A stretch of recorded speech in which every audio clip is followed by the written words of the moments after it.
All right. Well, I've gotten into the habit of asking around this, that on the day that is stressed, time is short, some things came up you weren't anticipating, and this is the night before you know about it. What are you going to get up the next day and you have the habits and routines you're not going to let go? You're going to make sure that if you can't do them all, you're going to at least do these 1, 2, 3, 4. Well, I mean, for me, my whole focus, so I actually have a notepad on the right-hand side. So I'll run off a task sheet. So I have a Asana, and I use that quite regularly for big tasks and projects. Yeah. But what I find is, firstly, I never go to sleep without knowing what I got to do tomorrow. So what I'll do is at the end of the day, because I mean, if you're like me, you prize your family time. And if you don't write down what you needed to get done tomorrow, or what you really should have done tonight down, then you find that your mental space just isn't with your family. So what I'll always do is I'll write down on my notepad what I need to get done, what's urgent, or I'll cross off what I have done as I do it throughout the day. I'll look at what's left, and I'll then rip off the page completely, write the new things that I can remember down. And then I'll look at that sheet to see if there's anything there that still needs to be done. Because sometimes we over prioritize things that don't need to be done. And then what I'll do is when I get up in the morning, then I'll have my family time in the morning, and then I'll come up to my desk and I will look at my task list before I check my emails, before I do anything. Because sometimes your emails can be those little ninkling things that take your whole day and they're less important. So I'll look at the sheet on my table, and I will then say, what is it that, if there's one thing that I need to get done today, what is it? And I'll put a star next to that. Then I'll write down anything else that comes to mind, and then I'll eliminate one thing. And I'm always trying to eliminate one thing that I believe doesn't need to be done. Now, if I can't find something, fine. But usually over a night's sleep, my brain's gone, why are you wasting time with that? It's not necessary. It's not as urgent. It's urgent to someone else, but it's not urgent for you, which happens a lot. So because of that, then I have my list of things to do. And I will continue to do that list until that list is done. And then I'll go to my emails, because those emails, people have got used to expecting responses in 10, 15 minutes of, when they're sending. But if there are things that are going to push your business forward and get you to the next day and increase your escalation of how much effect you can have on the world, you have to do those first before the little inkling things that just don't make a difference. Absolutely. Okay. So you mentioned getting to that after your family time in the morning. Tell me about that. So I start work at 10.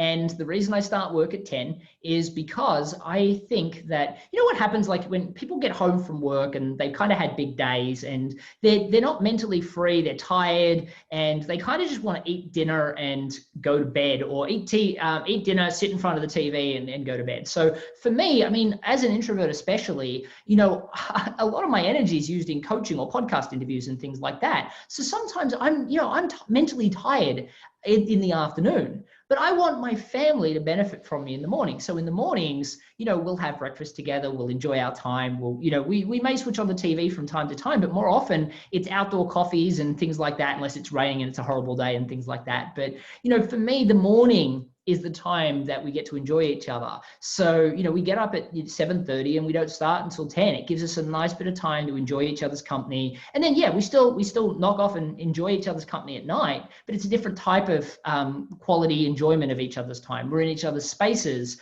but, we both had big days. My wife's more introverted than I am, so we're both mentally tired. And so we kind of enjoy relaxation together, not conversations. And, we're more quiet in that evening time. And family, and I missed it. Is it, you're married? Do you have kiddos? Not yet.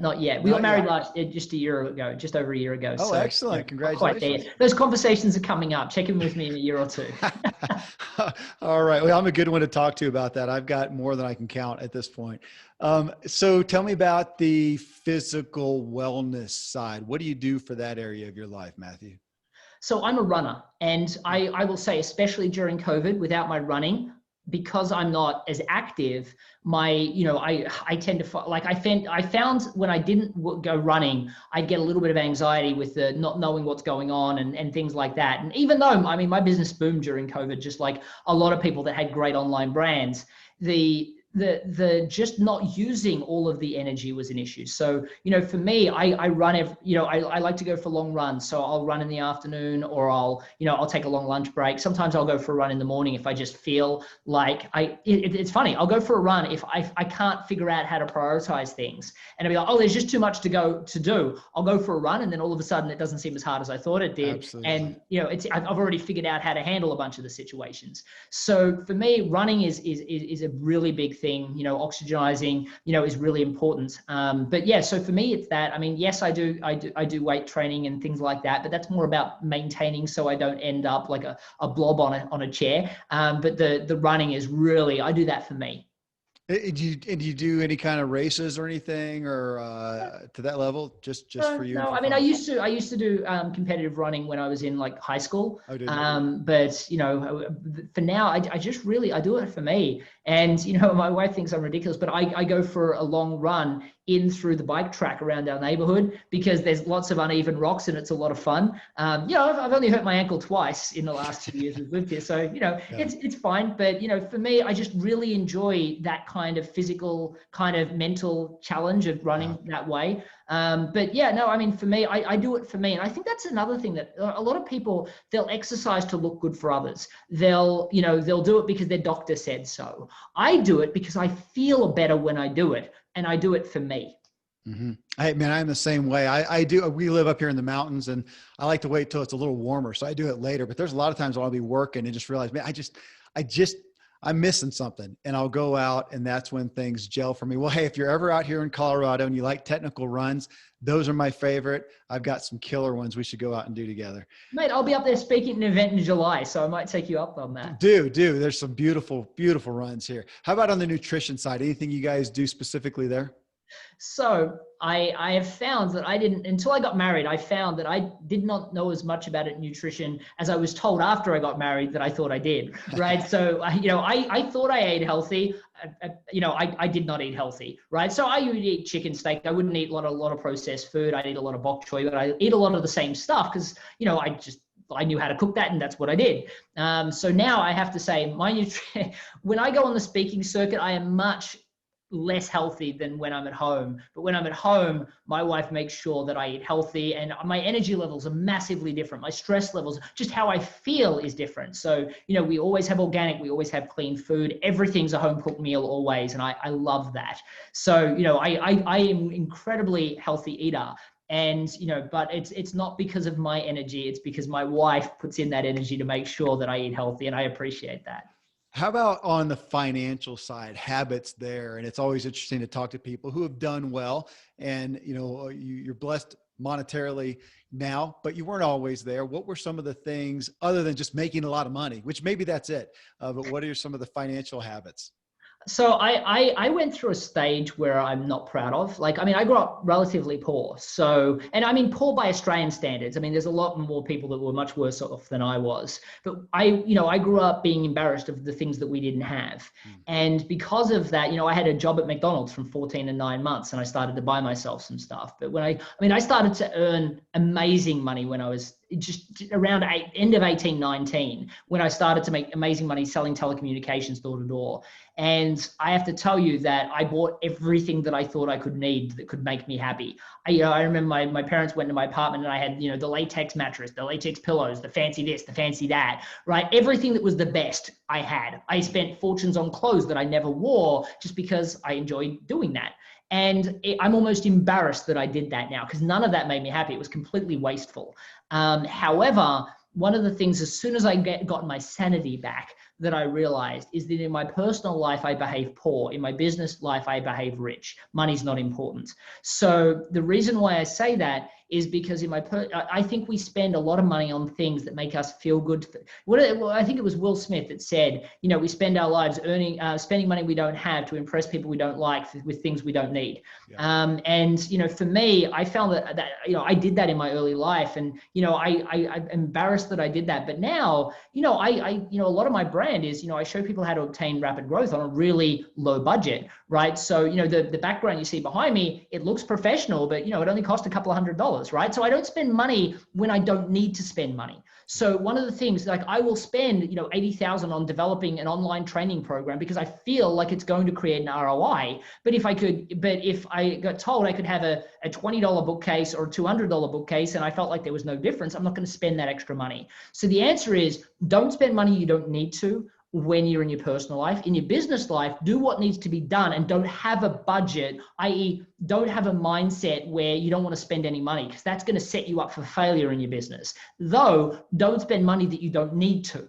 Right? So it's almost like, I'm going to do this because I need to do it, but then be frugal on how you do it and what you spend, and, and price hunt and shop. Now, it's harder when you have a team to do that because you're then paying for them to price hunt. But when you're just starting, especially, and you're shopping around, or your partner's shopping around, or, you've got a kid maybe helping you out, get them to shop for deals, save money, right? Being successful in business does not mean being blasé about money.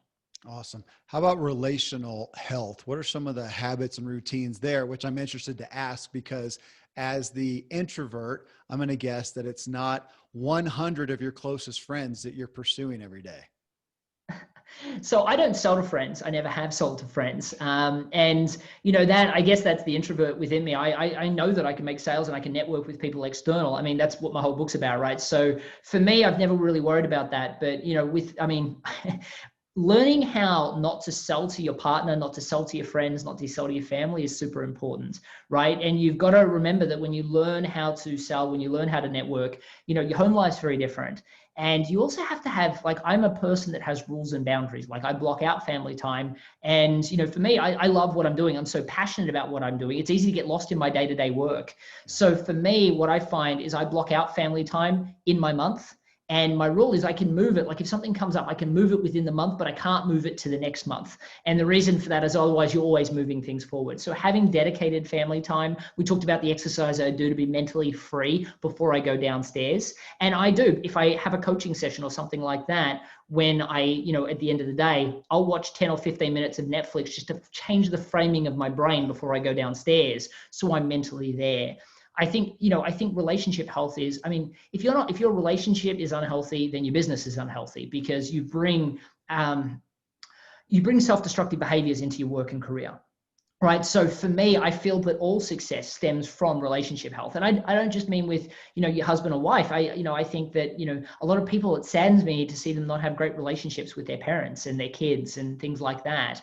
And, if you're in a safe job and you're considering starting your own business, if I could make an objective of fix the family first before you go, because you can't have distractions and things in flux in all elements of your life, right? You start a business when you've got all of that under control. And for me, there are times that I have stemmed growth because I knew family time was more important. You mentioned just the, things you do for your mental. What about that? If I combine them in the mental and spiritual component of your life, what are the things you do to foster where you want to be there? So, I think our, anxiety is our body's way of saying that what we're doing is not congruent, not aligned with what we truly want to do and who we want to serve. So anytime I feel anxious, as I said, I go for a run. And quite frequently what's happened is other people have imposed what they've said is important, and I've somehow listened.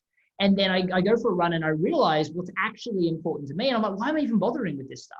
My father used to say to me, from a really young age, I remember he used to come home stressed about all the things that were going wrong in the world. And I remember, he used to say, if all of that went wrong, what would be the worst case scenario?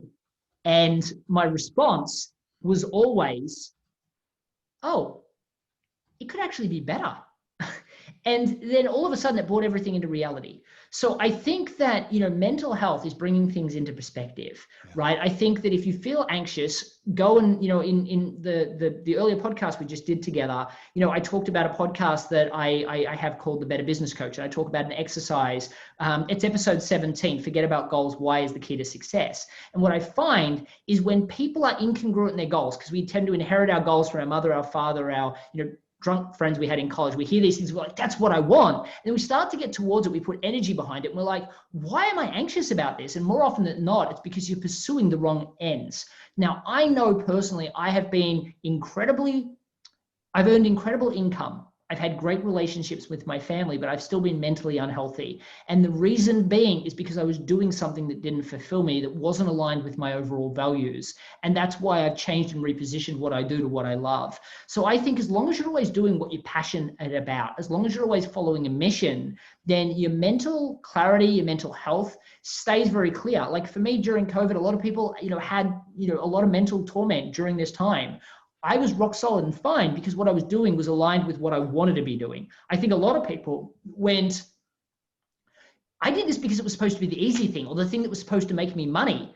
And it's not working and it's hard. Like, why am I doing this in the first place? That mental health issue came from the fact that they felt they'd let themselves down, period. For me, I was doing what I loved. And a lot of people that even had a dip were like, well, I'm still doing what I love and COVID's happened. It's okay. Let's pivot. Let's change. Let's move forward. Love it. How about last one here, personal? What do you do just for, you talked about running is something you do, and that may be a priority. Any other, hobbies, pursuits, passions there, even self-care that you would cite? Yeah. So I love playing basketball. Now, a lot of times I've found that with, my speaking schedule, I can't commit to being part of a team, but I realized I don't actually need to be part of a team. I love playing, I think they call it horse, where I just go around the key and I'll do that for hours. My wife doesn't understand how I can do it, but it's mentally freeing. I'm concentrating on how I'm holding the ball, shooting the ball. I'm surprisingly haven't got as good at it as I should, considering how often I do it. But, I just love doing that. I love just playing. And it's funny. It's almost like sometimes I'll do that, and sometimes I'll pretend like I'm playing basketball against an opponent. It's fun. I just kid out for a couple of hours, and it's fun. Other times I'll go and I get to do this a little bit less frequently now. I don't live by a beach, but I love scuba diving. I think that the other part of the world that we don't get to see very often is beautiful, and I love doing it. I love wreck diving. I think wreck diving's amazing. Wow. Wreck diving. I don't think I've ever had that cited as a personal hobby. Man, thank you It's a for lot of fun. It's a lot of fun. sharing this. It's great to see, as always, a behind the scenes and some of what you said about, your goals and your why is, again, right up my alley. It's why you're here. Thanks for taking the time again to be with us and just share from your heart, Matthew.